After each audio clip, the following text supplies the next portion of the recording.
Welcome to my channel. Welcome to my channel.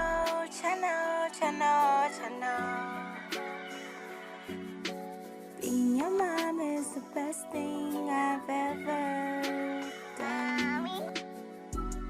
Yay! Welcome to my channel.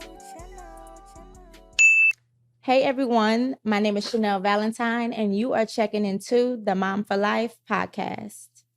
Today I have very own special, genuine individual. She goes by Alison Webb, a wife of hip hop legend, producer, Grammy award-winning City Spud, and also a mom of 3, plus a bonus and a realtor.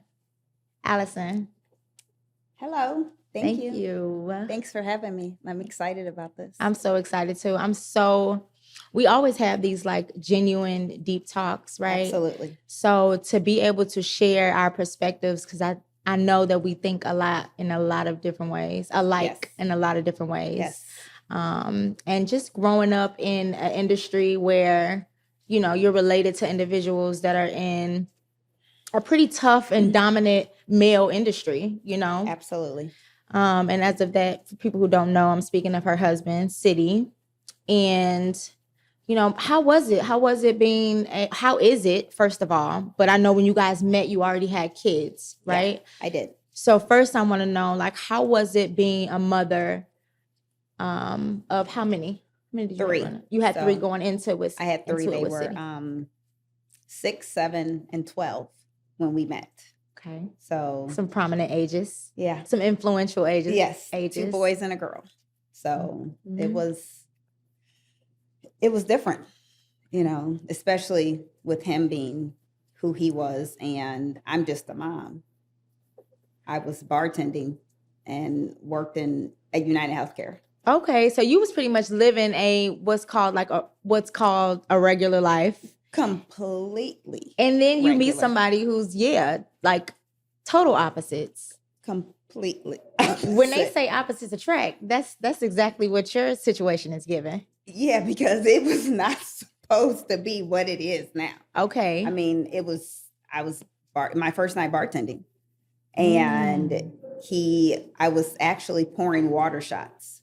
Get into it a little bit. I was getting practicing my pours, and somebody said, "Oh, you know who that is? That's City Spud from the St. Lunatics." And I was like, "So, okay." He was back like, to doing what I'm doing. Okay. And at the end of the night, he came up to me and was like, "Can I get your number so I can take you to lunch?" And I was like, "Okay." I mean, we still ain't gone to lunch though, but get that together. Yeah, haven't gone to lunch. Okay. But the next day he called me instead of texting me.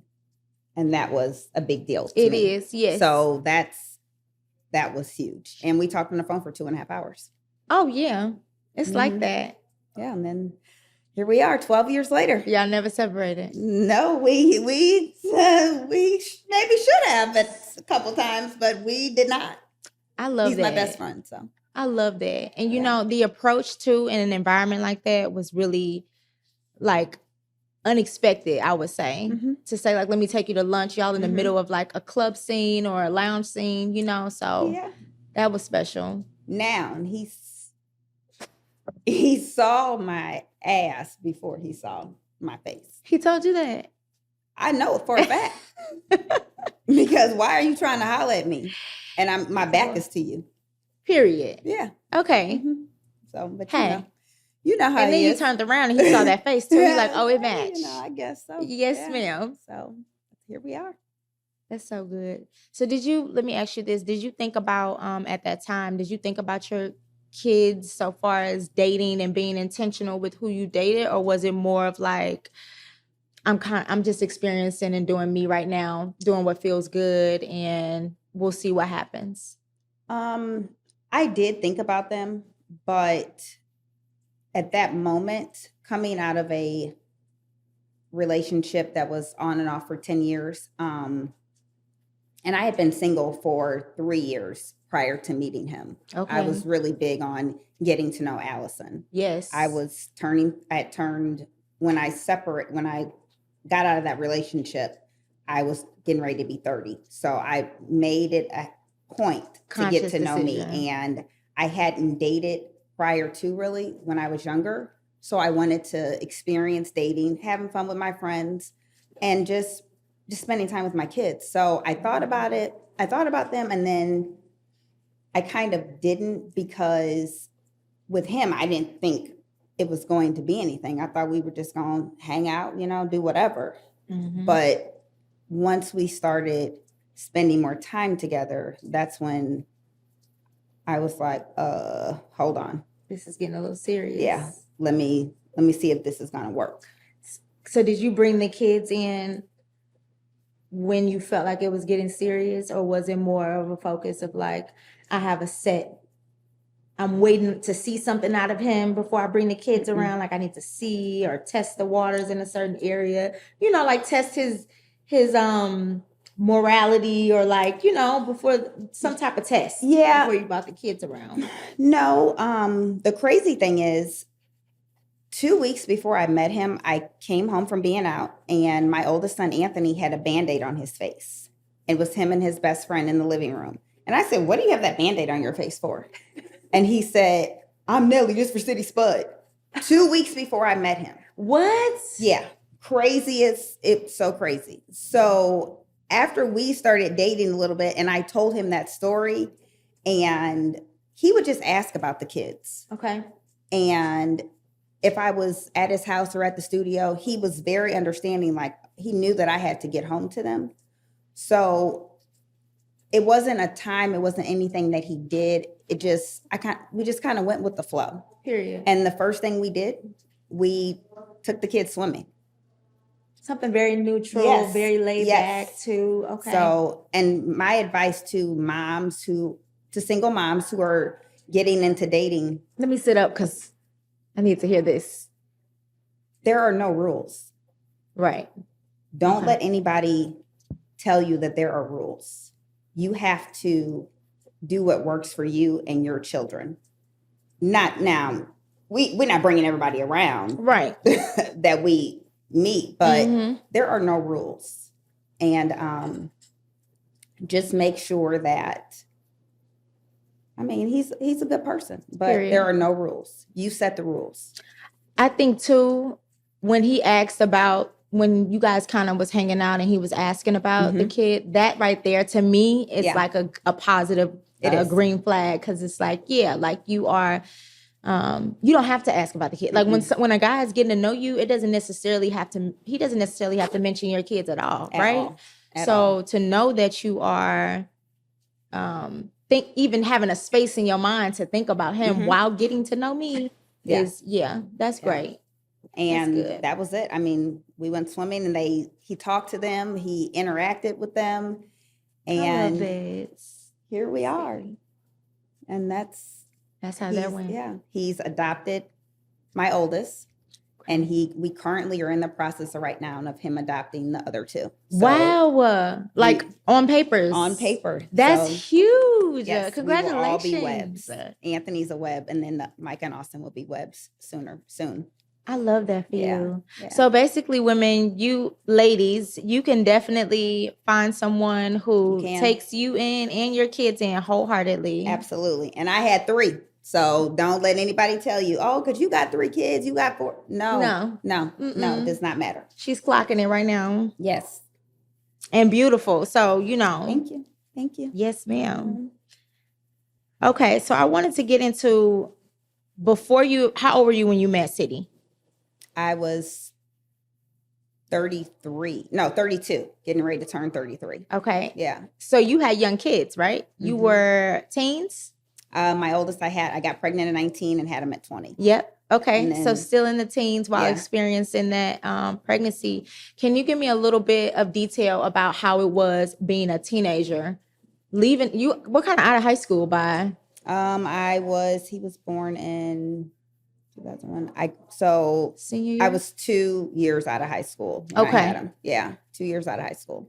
So tell me how that was, like, trying to figure out if you were going to go to college, or if, like, you were thinking about was it just like a survival mode right then and there? Like, you know what? It's obviously less about me, and it was like more about how am I going to set myself up with them? Yeah, I was in school, Okay. but I was playing.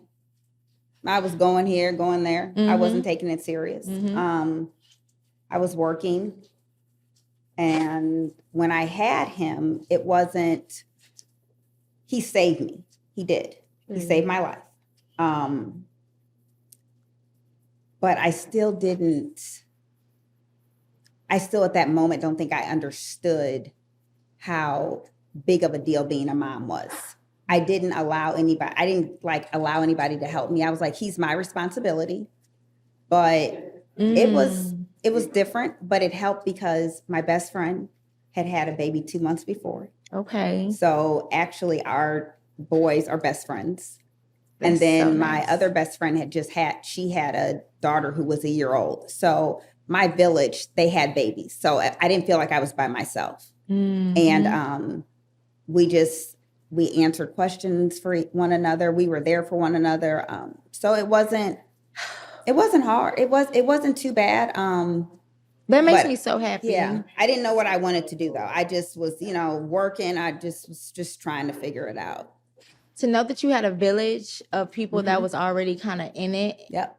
It helped. It made it easier for you. Way easier. And they're still my girls they're my sisters to this day. I mean, and my sister, my biological sister, I mean, she was in high school.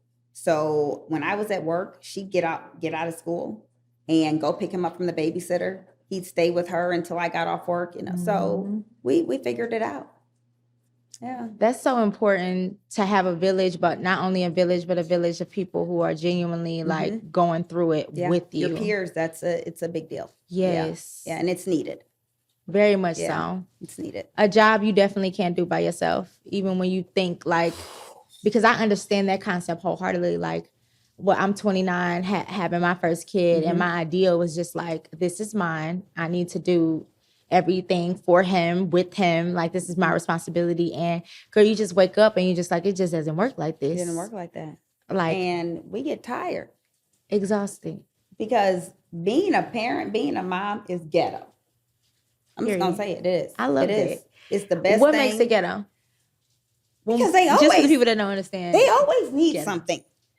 They always need something. Yes. And you can't move without thinking about them. Yes. You can't breathe without thinking about them. Every single move that you make, you have to think about them. And sometimes I don't want to. Genuinely. I just want to be like, whatever. But you can't. So, and I tell people, oh, I just love being a mom. Yeah, you do. I do. It's okay to say, some days I don't. You have to say both. Yeah. You have to say both. I think because I'm that girl. I'm that girl that's like, I love being a mom. And I genuinely love being a mom. Yeah. I also explain, though, if I'm in that comment, in the same tone, that it's challenging. I'm not going to say that it's just like everything's flowing and it's good. And like the mental challenge of like knowing that somebody never disappears. Like before you have a kid, you're just thinking about a relationship. You're thinking about, oh, I can let him go. I can let her go. If I move on, date somebody else, do something else. They kind of out of sight, out of mind. You might think about them here and there, right? But this child, he has literally embedded, or she has literally embedded a part of your brain. Yeah, and they are forever. And it doesn't matter if they're young, old. It's just you always have to think about that. The anxiety. Oh, God. It's there. God, so much. It's so ghetto. It's so ghetto. It is challenging. It is challenging. Yes. But here we are, and making it, figuring it out. Absolutely. I always tell Anthony he was my guinea pig because I messed up a lot with him. Would you say messed up, or you was just you learned a lot? Oh no, I messed up. Okay, I did mess up. I love that. Okay. Yeah, I'm not gonna act like I didn't, but he turned out all right. I mean, because I'm keeping my foot on his neck. Period. And that's until he gets to where I know he needs to be. Because sometimes as parents, we see things that they don't see. Absolutely. So until he is there, I'm going to keep my foot on his neck. And that's just what it is. How old is he again? He's 24. So and he's graduating in May. He's graduating late because, baby, if I didn't keep my foot on his neck, yes, when he walks across that stage, I got a story for people. Oh, yeah, I got a story. But I can see it. He's here. I mean, and we're figuring it out. Figuring it out well. Like, he's doing really good for himself too, and it's like he is. Yeah. So it's look at y'all. Yeah, I'm trying. We are trying. You're doing. Yeah, and City has been a big part of that. For sure. He's given them things that I couldn't have given them. So, yeah, he's been that a big right part. there. Mm-hmm. What would you say those things are when it comes to that male figure in boys' lives? What would you say that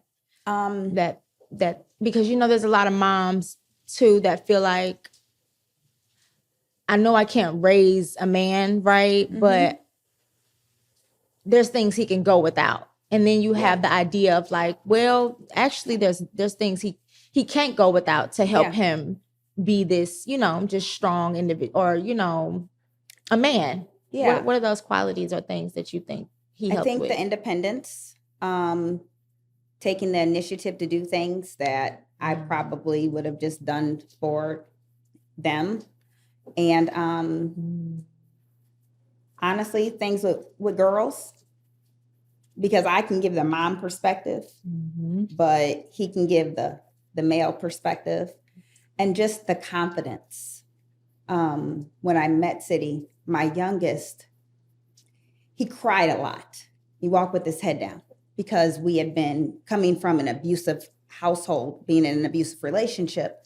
He just wasn't always happy. And City helped with that, with Austin. He held his head up. He just got a new, like, he was just a different kid. Yeah. And Anthony was finally able to, the biggest thing, he could finally be a kid, because before he was a protector. Yeah, helping you, being there for you, absorbing so much. Yes, and he didn't have to do that anymore when City came around. City took on that load. So that was a big deal. Yeah. And Micah, he loved her from day one, and she loved him. And now I don't know, because she can get anything from him, but I think also he has set the bar for her. Absolutely. So she doesn't tolerate the BS. Period. Because why would she? She got a dad that's going to do whatever. So absolutely. She's not with that. So yeah. Absolutely. You touched on the daughter and how he affected your daughter and your son, so far as just grooming them into individuals that can do for themselves, have confidence. And again, when you are a single mom and you're trying to digest being a single mother confident at and this strong point in your own will, like sometimes it takes an outside person, do you think, to just show them what that looks like, other than you doing it and being right in their face all the time? It does. It breaks breaks up that, oh, mom, Yeah, it definitely does. And I'll tell anybody that is dating and you start dating serious, if that man can't love your children like they are his own, I don't care if their father is the best father, their biological father is the best dad in the world, but if those kids live with you, that means they're going to live with him. So he needs to love your children like they are his own. And that's just, and they need to feel that. I was just going to say, it's almost like they got to go above and beyond, more than the biological a little bit, like not in no unnatural way. Right. Exactly, but in a way of just like, there is that wall there that is just like, you aren't my biological. We don't come from the same DNA or like, way of things. So you have to almost put in that little bit of extra work to make sure that they see it and they know it as the dad or as the bonus dad. Yeah. And you'll never hear him say step anything. He does. No, and the kids don't say my stepdad. Period. my dad, pops, whatever, so that's family, his entire, everybody. And City didn't even have kids before he met your kids. So you have someone who didn't even come from the example of even already being a dad. It was more like, that's what makes it more genuine too. And how know like the love is there because like you didn't have an example. No, you're literally only going off of what your dad probably, or what you saw your peers doing because that's it. That's it. I mean, like he says he's learned a lot from your dad. I was going to mention my dad. I was like, my dad was probably the only person. I don't know if it's the only person, but close to him. No, the young kid. Yeah, he's learned a lot. So, and that's, I mean, I think that's a big deal. But I mean, like your dad, he does not introduce the kids as City stepkids. Right. These are my nieces and nephews for sure. That's it. Yes. Yeah. So, I mean, it's a village. It takes a village. Yeah. But blended families happen all the time. All the time. How you feeling? Good. Feeling good? Yeah, good. So, because I want to go back into the domestic aspect, right?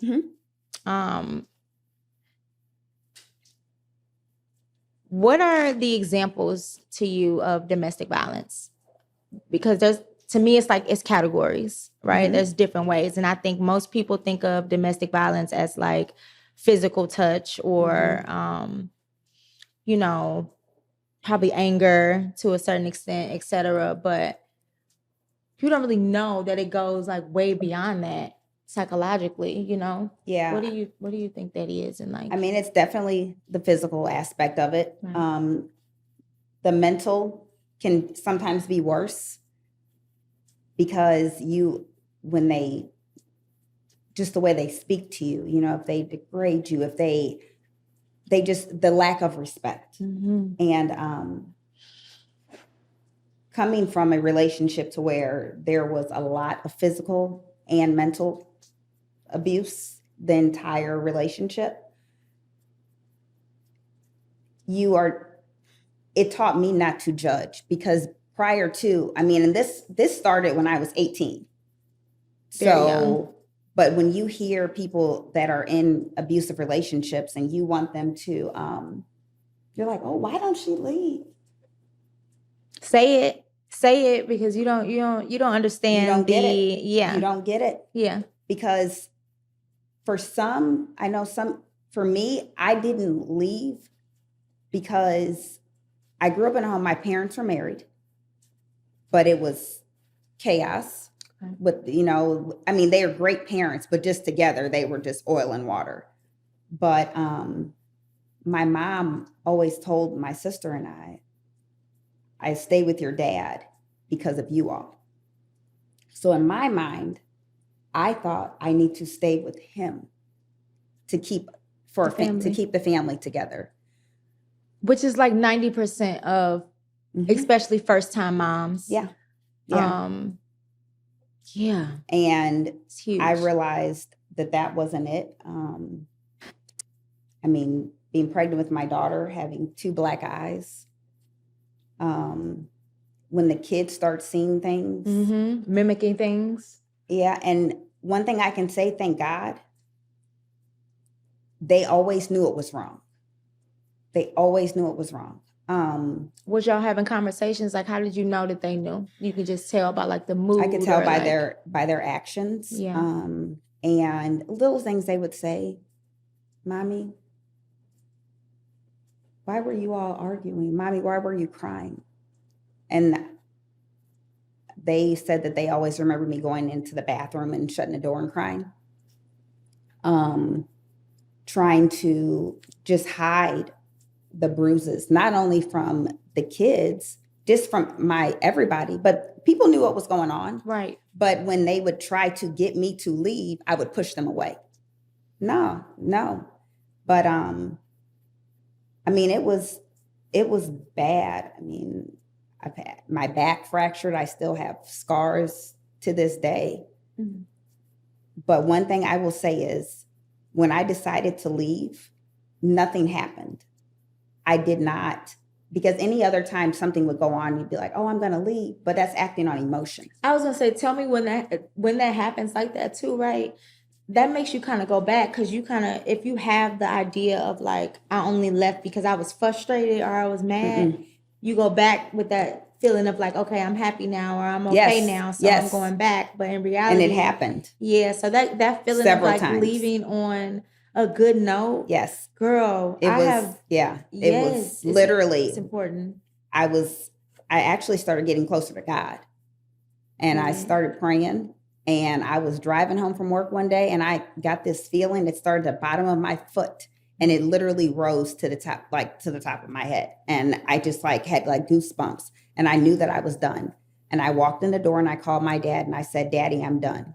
He said, what are you talking about? I said, I am done with this situation. Did your family know the specifics of what was going on too? So eventually they started, finding out. And because I had gotten restraining orders and stuff. Yeah.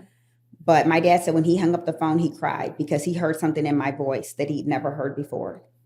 And tears of joy. Yeah. And when that night when he came home, I said, I'm done with you. He was like, what? I said, I'm done with you. And he said, oh, you standing on that? Yeah, I'm standing on it. I'm done. Yeah. And that was it. And I never, ever, ever looked back. And I said, I would never, ever allow anybody ever again to put their hands on me and just to beat me because we get into an argument or because I catch you cheating. Right. So then you punch me in my face. No, not my kids. No. And I needed Micah to know you don't stay with anybody. Yes. Just because you have kids and you can't allow this. And I didn't want my boys to, no, because you put your hands on a girl, it's a wrap for you. I don't care if you are my son. No, we don't do that. That's important. I like how you stand on that with your son too, because you have the understanding, or you have people that's just like, yeah, he was wrong, but sometimes they sink back into their idea of like, well, he saw, they kind of go to their background. I don't want to hear that. As a mother, you justify it, but it takes a strong mother. It takes a mother that's like standing on principle and morals to be like, yeah, you're my son, but you were wrong. Yeah. So, and would you want somebody accordingly hitting your sister? Would you want somebody talking to your sister like that? Absolutely not. So then what makes it okay for you to do that to another woman? Exactly. And as women, we can provoke things. Now very much so. Yeah, but it should never resort to physical violence. No. And then just the disrespect. We can argue. I can cuss you out. You can cuss me out. But it's just certain things that you just don't. You don't say. And I have gone there, and I sometimes still go there today. With my husband now. Yeah. But I know that it's not right though. So. Yeah. But yeah, that's no more of that. It's been a long June of 2010 is when it was a wrap. Special date. You got it tatted? I don't, but I do have I had his name tatted on me on my back, and 5 years into City, and I got it covered up, and it has a web over. I got a web over. It has roses. Is it a spider web? Yeah. So I have a rose, and then I have spider web around it because roses are delicate, and then the web is protecting it. And since his last name is Webb, and then I have the ribbon, the purple ribbon for domestic violence. That is dope. Yeah. Yeah. So some thought went into that one for sure. Yeah. Yeah. I love that. Yeah. So. Yeah, thank you for sharing that. Yes. See you all. This is Chanel and I just have to say this. I am so proud of her. I have seen the growth. And I tell her all the time. You're like, growth, you can say it. The growth. Where I come from. Because I mean, we all get, a little act out, a little, clown, turn up a little bit. But this one right here, when she had Ace, it just, every time I see you, it just makes me so happy. Thank you. Yes. Thank you. Because a long way, like you said, in so many words, it's a long way. It's part of your story. Absolutely. Yeah. It's what makes people who they are. So absolutely. Yep. Is there anything you want to talk about specifically or like tell to women that have children in those three aspects? So either whether it's being in a situation where you are married into a family who's celebrities and they have, you know, like an eye out, because I know you've dealt with, just in our personal conversations, I know you've dealt with kids just kind of like, you know, picking or being jealous of these circumstances that they're in, being a part of the celebrity family or, the, you know, being a part of City, someone who is of that background. What I will say is, the advice that I have, honestly, is we always have to remember celebrities are just people. And it's hard to, there are times when I've always thought like, oh, I'm just a mom and I don't fit in this lifestyle. But then I have to check myself and say, but just being you is why people like you. And even with the kids, sometimes like a song will come on at school or at a football game or something, and everybody looks at them. And now they're used to it, but still at the same time, they're proud. Yes. And me being a wife, and with City's background, I'm sure a lot of people, some people know, some people don't. He did do almost 10 years in jail. To see him still being able to do what he loves makes me proud. I'm thankful because things have gone a different way, but it's not for the weak. It's not for the weak. Say it. Because there are, you know, the outside distractions, the outside influences. It's not for the weak. But if you are friends, because he's my best friend, period, you can get through anything. And we've been to hell and back. But that friendship keeps us solid. Yeah, it does. And also, when things go wrong, don't be so quick to walk away. And I don't care if it's cheating. I mean, now in the physical, no. But cheating or just lack of time, nowadays, people just leave. No, you got to stay sometimes and you got to stick it out because you don't know why something happened. And I don't condone cheating, but I'll say this. When your father tells you, when you have men that are close to you saying, men don't cheat because it has nothing to do with lack of love. Right. It's all about what they want to do. They're predators. They see something that they're attracted to. So, but I just feel like if you love somebody and love isn't enough, but if you are friends, you can get through anything. And let me say this, she's not saying she's not saying all men cheat because that's just what they do and it's in their nature. No. Like, but no. This industry, specifically the industry, it's difficult. It's difficult because they're all like you got leeches. These women. You have these the thirst. I don't understand. The thirst. I tell City, don't make eye contact while you on stage. Because I'm jumping. So I just want to say this too. Like the idea of women who know that people are, whether men are in, people go through vulnerable stages in their life. There's not enough women that are mature enough to know that somebody's going through a vulnerable stage. So say you meet a guy and he's getting out of a relationship. He's not getting out, but they're into it. They're arguing, like reading between the lines of what they tell you, because it's not always what they tell you, right? Being able to see, like, you know, he has a family, he has a foundation that he's in and out of, or he's working on, or that doesn't give you the leeway. It doesn't give you the leeway to hop in, do what you need to do, get your issue off, be that person that changes his mind and maybe make him feel better. Like, no, that's an individual's responsibility. And I can't stand you women. I can't. I don't care if you're judgmental or not. Like, I cannot stand you women.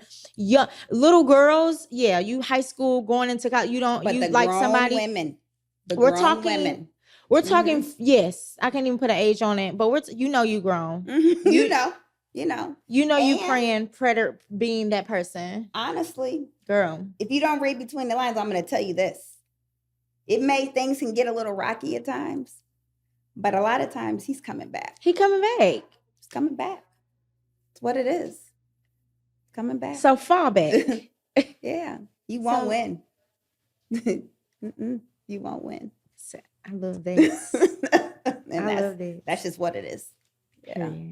So, well, I thank you so much. No, I thank you for sharing your story, being vulnerable, being able to give advice from where you came from genuinely and not just what people want to hear, you know? Mm-hmm. And I'm looking forward. I'm looking forward to your growth and like the beauty of what you're going to do still coming out of your situations because it's destined for you to. I've got some things in the works. You got some things in the works. You want to talk about it a little bit, or it's just that some things in the works. Some things in the works, because I think that domestic violence needs to be addressed on a different level. Absolutely. And I just think marriage as a whole, people need to hear the real, because it's too much sugarcoating. Very much so. Yeah. So they need to hear the real. Very much so. Mm-hmm. Oh my gosh, I'm waiting. I'm excited. Yeah. Being someone who hasn't been married yet, and just, you know, bonus family is there in the future. So it's just like, I feel like, that's what's up. And when he comes around, when it happens for you, I'm going to be right there I'm going to call you. Please do. Thank you. I need a little background check, a little scan. Hey, I'm here for it. Okay. I'm here for it. Yeah. Well, thank you. You're welcome. Thank you. Thanks. Yeah. Well, y'all, you have it.